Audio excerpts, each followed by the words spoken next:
Olá, meus amores, muito bom dia, boa tarde, boa noite. Não sei que horas vocês vão ver esse vídeo. Hoje nós vamos conversar um pouco sobre a semiotécnica do abdômen ainda, né? A gente veio primeiro com o exame físico geral do abdômen, agora a gente vai focar nas manobras. Vamos começar com as manobras de alguns órgãos, né? Vamos começar hoje falando de baço, de fígado, de vesícula biliar e vamos falar também de rins, ok? Na nossa próxima aula a gente fala sobre alças intestinais, né? Aí vem hérnia, vem apêndice também e vamos falar também de ascite, concluindo aí esse primeiro momento de abdômen. Muito legal.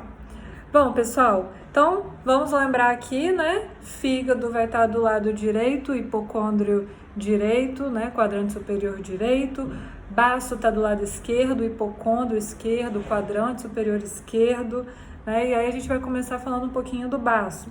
Quem estava na aula prática comigo, a gente até acabou conversando um pouquinho já sobre isso, de que existe um espaço ali próximo onde fica o baço, chamado espaço de Traube, né, que é um espaço que está ali no quadrante superior esquerdo, mais especificamente, né, ele vai estar ali sendo delimitado pelo sexto espaço intercostal, a linha axilar anterior e o rebordo costal.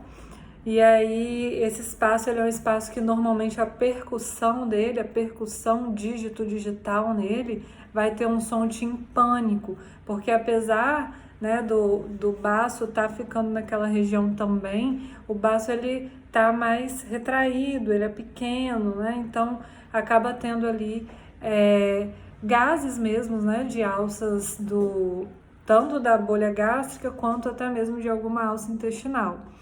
Certo? Então a percussão do espaço de Traube é uma percussão timpânica. Quando ela assim está, que é o normal, a gente chama de Traube livre, espaço de Traube livre. E um dos sinais que falam pra gente de um aumento do baço ou de uma massa naquela região, né, uma tumoração, alguma coisa, quando a gente faz a percussão dígito-digital daquela região e a percussão passa a ser maciça. Então, não vai ser mais um Traube livre, deixa de ser livre porque já está tendo ali uma percussão com som maciço. E aí isso pode indicar para a gente uma esplenomegalia, ou seja, baço aumentado. Nome médico de falar baço aumentado, esplenomegalia, certo? Ah, prof, então é só assim que a gente faz para a gente saber o baço? Não, além dessa questão da percussão, tem também a tentativa da palpação do baço. Para a gente conseguir palpar o baço, para a gente conseguir sentir ele palpável, ele precisa estar o dobro de tamanho, no mínimo. Então não é uma coisa usual, não é uma coisa comum que vocês vão ver com frequência. Então o normal é a gente fazer a manobra de palpação do baço e não conseguir palpar nada. Esse é o que a gente espera, tá bom? Como que a gente faz essa palpação? Lembra, né? A pessoa vai estar em decúbito dorsal, ou seja, barriguinha para cima, o examinador sempre do lado direito do paciente, e aí com uma das mãos a gente vai estabilizar esse tronco, né? Então segurando aqui a região do tórax, da costela, e com a outra mão a gente vai fazendo essa palpação por baixo mesmo ali do rebordo costal e vai ver se tem alguma massa, algum órgão palpável, que não é o que a gente espera, certo? Você pode otimizar essa manobra, você pode otimizar essa palpação colocando o paciente na posição de Schuster, tá? E aí, como é que é isso? Você vai virar essa pessoa de ladinho, ela vai ficar em decúbito lateral direito, tá? Ou seja, o lado esquerdo dela vai ficar para cima. Você pede para ela flexionar a perna esquerda, porque se ela ficar deitada de lado com a perna esticada, a região fica tensa, distendida, vai ser difícil de você afundar a sua mão durante uma manobra. E pede para a pessoa também levantar o bracinho, porque se ela ficar com o braço ali em cima, você também não vai conseguir palpar. Isso tudo, meus amores, eu vou enviar também um vídeo mostrando para vocês, tá bom? Então, uma forma de otimizar, de melhorar essa palpação do baço é fazendo essa posição de Schuster para ver se a gente consegue, assim, sentir alguma coisa, palpar esse baço. Certo? Outra coisa, vocês sabem que os rins ficam nos flancos, né? Rim direito, rim esquerdo, flanco esquerdo. E aí pode existir uma pequena confusão de se a gente está palpando ali uma massa do polo superior do rim, né? Ou do baço, né? Da parte inferior do baço. Então a gente tem algumas dicas básicas para a gente não confundir isso. Então, primeira coisa principal e essencial, espaço de Traube. Você fez a percussão, não tá timpânico, tá maciço, sinal de que aquela massa que você tá palpando ali é do baço e não do rim, ok? Segunda coisa, como o baço ele fica ali coladinho com o nosso diafragma, né? Normalmente ele vai movimentar muito fácil com a nossa respiração. Então, se você está fazendo essa palpação e no início da inspiração daquela pessoa, essa massa que você está palpando, ela já começa a se movimentar logo no início da respiração, é porque tudo indica que é baço também. Outra coisa, baço, a gente vai estar palpando a parte inferior do baço, a gente não consegue palpar lobo superior. Então, se na palpação você está sentindo que já é o final de algo superior, de um polo superior, tá acabando para cima, é porque também não vai ser baço, aí tem mais chance de ser os rins. Show?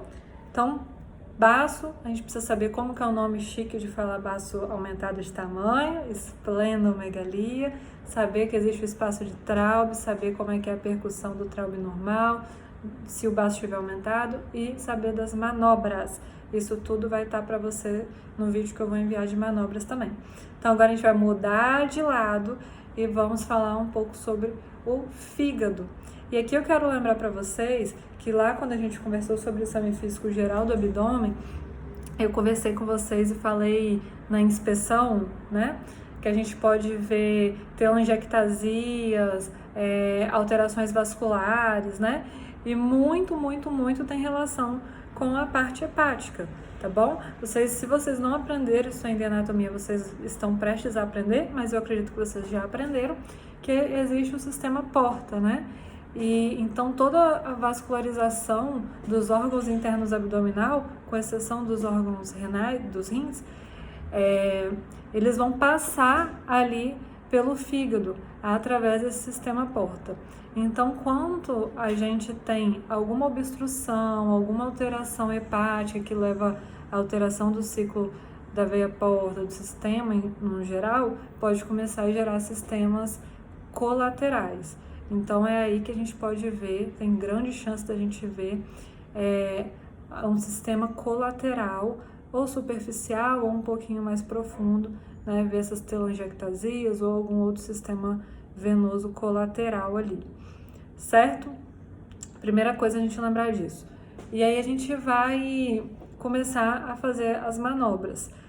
E aí eu não sei se vocês lembram que eu disse com vocês também na última aula, que em abdômen a gente muda a ordem da semiotécnica, tanto que a ausculta vem logo depois da inspeção, né? E aí eu falei que com o fígado também tinha uma exceção, que a gente faz a percussão antes da palpação. Sim, a percussão é muito importante para a gente conseguir determinar o tamanho desse fígado, determinar onde ele está.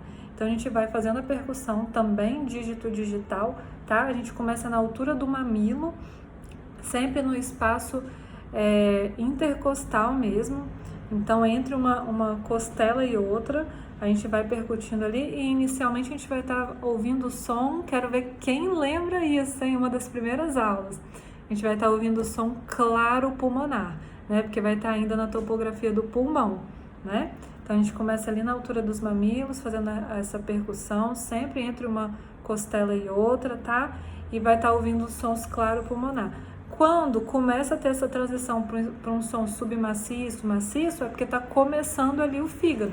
E a gente continua fazendo a percussão até esse som mudar para o som timpânico, que é quando está acabando o tamanho do fígado. Então ali você vai saber exatamente a localização desse fígado pela essa percussão e o tamanho dele. Você pode inclusive fazer o uso da fita métrica para medir ali o seu tamanho, que vai ficar, no geral, em 12 centímetros, certo?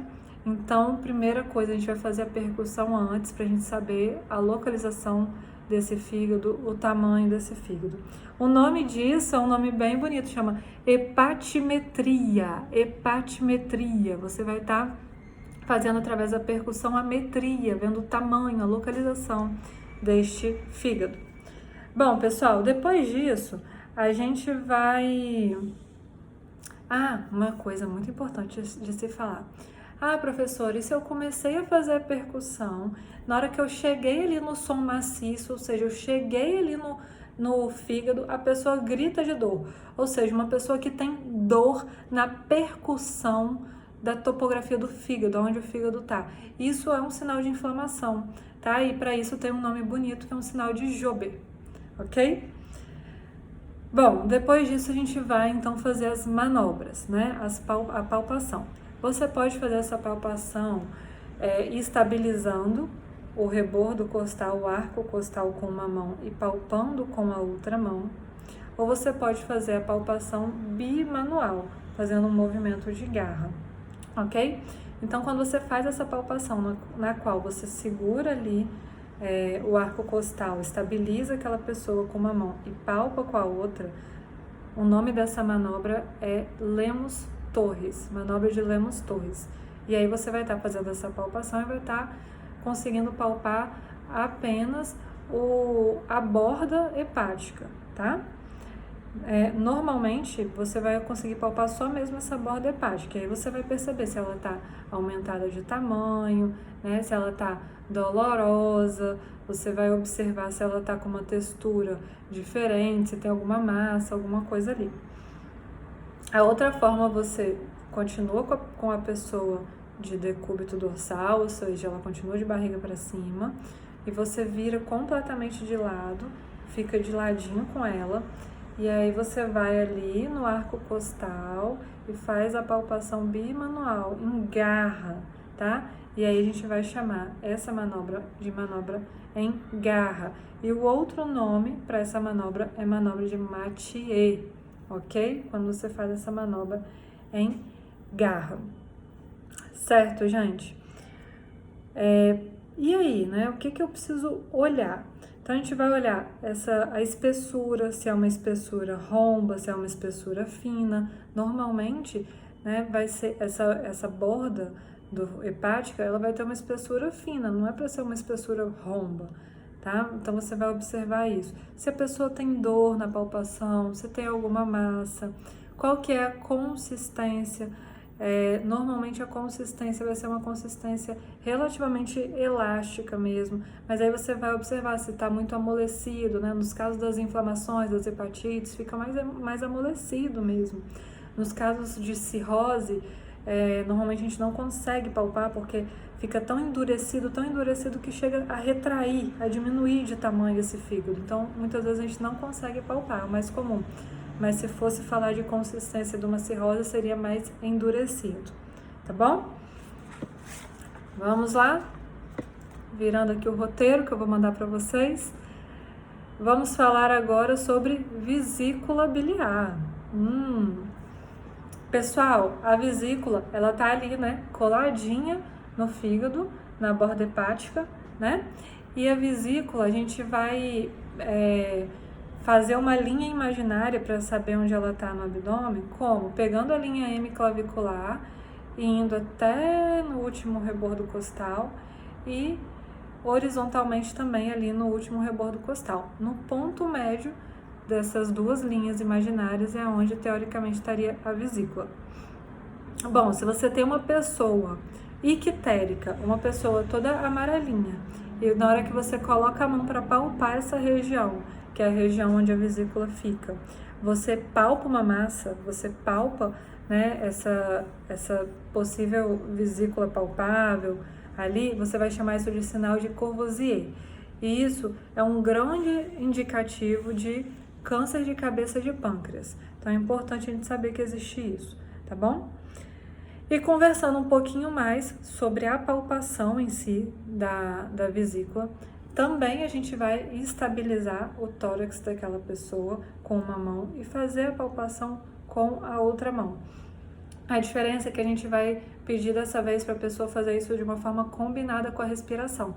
Então você pede para ela respirar profundamente, e aí quando ela respira profundo, você já começa a fazer essa palpação profunda, e aí por consequência, né, logo depois da inspiração ela vai expirar e a sua mão vai estar entrando completamente ali, certo?